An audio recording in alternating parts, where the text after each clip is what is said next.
हरे कृष्णा। तो आज हम आपको माघ मास में आने वाली कृष्ण पक्ष की एकादशी षटतिला एकादशी के बारे में बताएंगे। वास्तव में हमारे भारतवर्ष में बहुत सारे व्रतों की परंपरा है।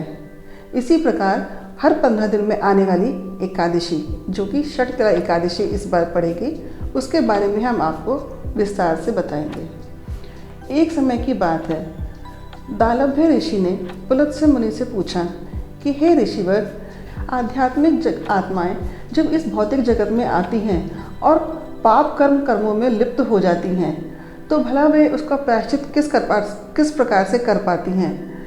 जब वो कोई दान भी नहीं करती, वे इन पाप कर्मों से किस प्रकार मुक्त हो पाती हैं?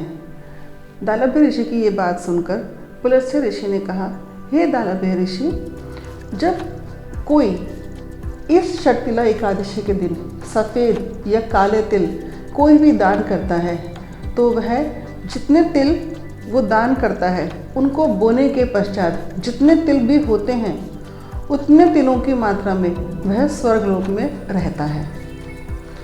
षटतिला एकादशी के अनुसार इस बार 6 प्रकार से तिल का प्रयोग किया जाता है, इसीलिए इसका एकादशी का नाम षटतिला एकादशी है। पहला, जैसे कि हम जब स्नान करते हैं तो उसमें तिल डालकर। दूसरा, जब तिल को हवन में प्रयोग करके। तीसरा, तिल का दान करके और तिल का दान स्वीकार करके। तिल का उपहार स्वीकार करना, तिल का भोजन करना और तिल का उपटन शरीर पर मलना। इसी कारण से इस एकादशी को षटतिला एकादशी कहते हैं। अब आगे इसकी कथा हम विस्तार से सुनेंगे।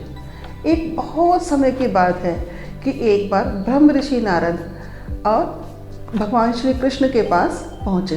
उन्होंने पूछा कि भगवान, इस षटतिला एकादशी का क्या महात्म्य है, क्या विशेषता है, कृपया मुझे विस्तार से बताइए। तो भगवान कृष्ण ने कहा कि हे ब्रह्मर्षि नारद मुनि, मैं तुम्हें आंखों देखी इस कथा के बारे में बताता हूँ। बहुत प्राचीन समय की बात है। एक बार एक ब्राह्मणी रहती थी। वो इतना स्नान दान तप करती थी कि वो अपने शरीर को कृशकाय बना चुकी थी। उसका शरीर बिल्कुल हड्डियों का ढांचा मात्र रह गया था। वो हर प्रकार के दान करती, तप करती, लेकिन उसके साथ एक विचित्र बात यह थी कि वह कभी भी अन्न का दान नहीं करती थी। ये विचित्र संयोग देखकर मैं समझ नहीं पाया कि ये हुआ क्या। तो एक बार मैं उसके पास भगवान शिव के अनुयायियों का रूप लेकर पूरे शरीर पर भस्म लगाकर और शरीर में नरमुंडों की माला पहनकर उस वृद्धा स्त्री के घर पर पहुंच गया और उससे भिक्षा में कुछ दान मांगा।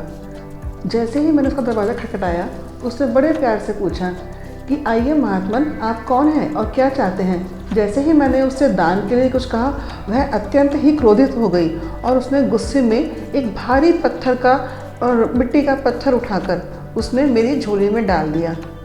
ये विचित्र संयोग देखकर, एक तरफ दान तप और दूसरी तरफ अन्न को दान देने की इच्छा देखकर मैं अचंभित रह गया और मुड़कर मैं अपने धाम आ गया।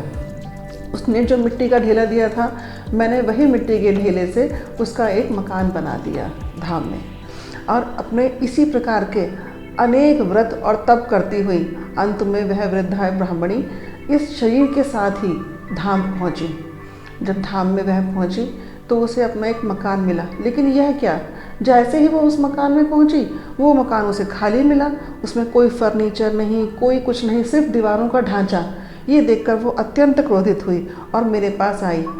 उसने मुझसे कहा कि मैंने इतने व्रत किए, इतने तप किए, इतने दान किए, क्या उसका मुझे ये सिला मिला? मेरे मकान में कुछ खाने के लिए नहीं, कुछ भी नहीं, कोई फर्नीचर नहीं, ये क्या, मेरे इनका सबका इतना ही परिणाम है? यह सुनकर मैंने उसे कहा कि अब तुम अपने घर में वापस जाओ और जब तुमसे देव ऋषि पत्नियाँ मिलने के लिए आएंगी तो दरवाज़ा बंद कर लेना और तब तक उस दरवाजे को मत खोलना जब तक कि वो तुम्हें षटतिला एकादशी के बारे में ना बता दें। तो ये सुनकर वह वृद्धा स्त्री अपने उसी मकान में वापस चली गई। जब देव पत्नियाँ उससे मिलने के लिए आईं, उनका कहा, हे सुंदरी, आप आई हो, हम आपसे मिलने के लिए आए हैं।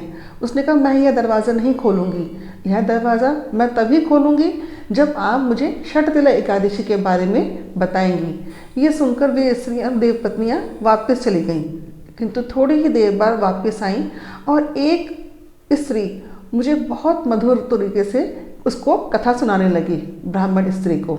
उसने जब ये कथा सुनी तो उसने देखा दरवाज़ा खोल के, वहाँ ना तो कोई नाग पत्नी थी, ना कोई गंधर्व कन्या थी, ना कोई अप्सरा थी और ना ही देव पत्नियाँ थीं। वह तो एक साधारण मानव स्त्री थी। जब उस स्त्री ने जिस तरह से बताया था उसी के अनुसार वह वृद्धा ब्राह्मणी व्रत करने लगी, और उस व्रत के परिणाम से क्या हुआ कि उसके पास सभी धन, अन्न, धान्य और सभी वैभव से वो संपूर्ण रूप से युक्त हो गई। उसका घर, उसका शरीर पूरा कांतिमय हो गया और वह इस तरीके से एकादशी का व्रत करने लगी। तो इस प्रकार जब भगवान ने नारद मुनि को ये सारी कथा बताई, उसके बाद भगवान ने कहा कि हे नारद मुनि, लेकिन कभी भी दिखावे के लिए व्रत नहीं करना चाहिए, न ही दिखावे के लिए यह दान करना चाहिए।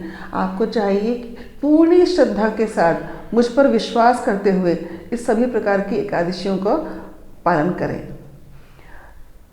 यह कथा सुनाकर पुलत्स्य ऋषि दालभ्य मुनि से बोले कि इस प्रकार जो भी इस व्रत को करता है वह अपने सभी संचित पाप कर्मों से मुक्त हो जाता है। जो भी व्यक्ति इस एकादशी का व्रत करता है वह हजारों वर्षों तक स्वर्ग में रहता है, और जब भी भविष्य में कभी पृथ्वी लोक पर जन्म लेगा तो उसे कभी भी अन्न की कमी का सामना नहीं करना पड़ेगा।